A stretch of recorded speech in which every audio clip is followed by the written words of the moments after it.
Mal Jupri boleh ditanggapi mengenai konten body shaming yang diucapkan oleh Panji Pragiwaksono. Itu dinilai sama Ibu Irma, itu ya, body shaming. Ya, jadi aku, tadi kan aku diskusi bahwa punch down itu sangat buruk lah di mata kami. Pasti kita harus mukul ke atas gitu, kita harus mukul yang punya power gitu. Kalau ke bawah tuh jahat. Ya kalau misalkan memang di sini body shamingnya adalah untuk ngomongin kelainan fisik, ya kami nggak berani aja bikinnya. Cuman Bang Panji yang berani kan. Tapi kalau misalkan dibilang setuju atau tidak, ya aku nggak bikin itu aja. Makanya gitu. Komentar aku kayak gitu. Karena? Tidak bikin karena? Moral kompas aku nggak nyampe aja. Oke. Gitu. Kalau aku. Berarti kalau Panji sampai terucap artinya dia siap menanggung berbagai risiko. Betul. Dia pasti sudah mengukur itu semua. Betul. Karena sudah diskusi ya sama teman-temannya. Apalagi kan dia punya konten skakmat juga. Ngomong sama orang-orang besar. Jadi ya intinya mah saya nggak bisa bilang itu buruk dan jelek karena aku belum tahu proses kreatifnya gimana di belakangnya. Gitu aja sih. Oke. Panji bertanggung jawab. Menurut Adinda, menurut anakku, Panji bertanggung jawab. Menurut saya enggak, dia enggak gentle, dia kabur.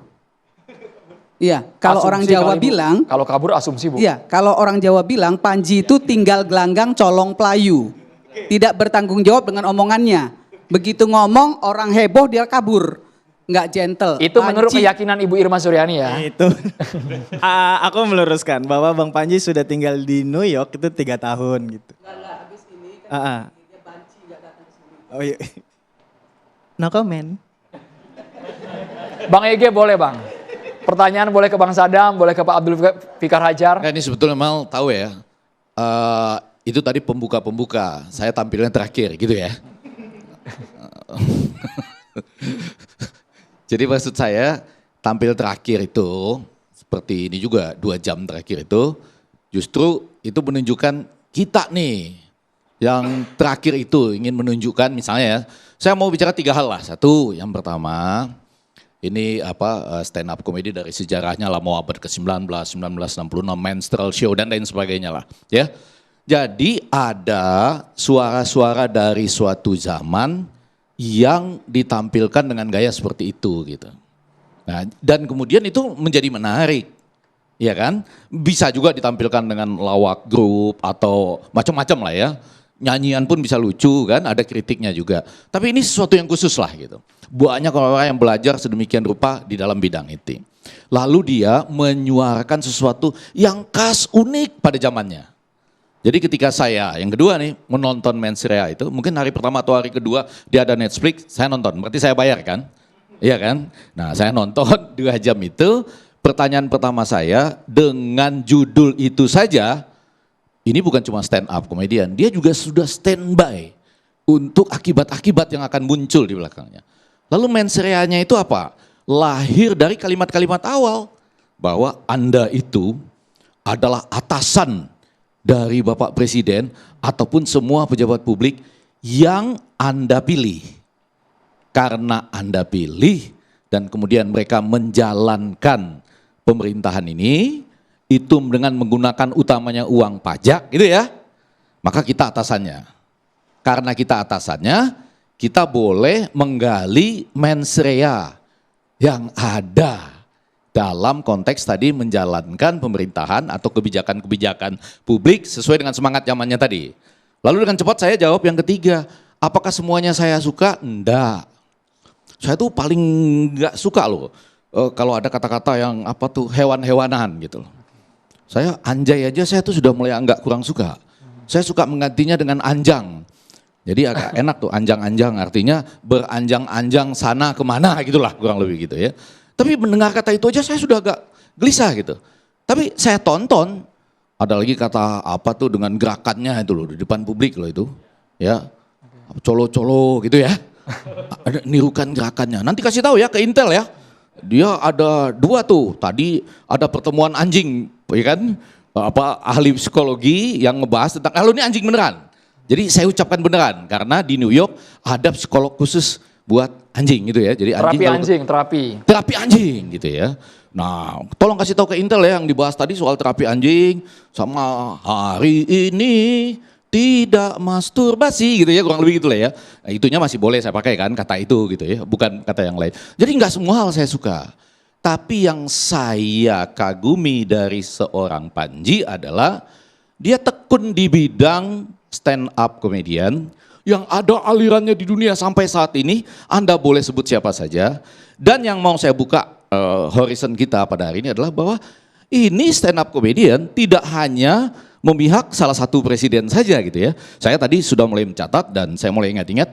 Trump pun di Amerika misalnya banyak pendukungnya. Ya, betul, betul. Tony Hinchcliffe, Andrew Schultz, Tim Dillon, Shane Gillis, Rob Steiner, Snyder, Alan Stein gitu ya. Mereka itu juga dalam stand up. Sebaliknya, ya kan, bukan seperti Panji yang kebetulan sedang membaca semangat zaman terhadap pemerintah, malah mereka bela-bela pemerintahnya.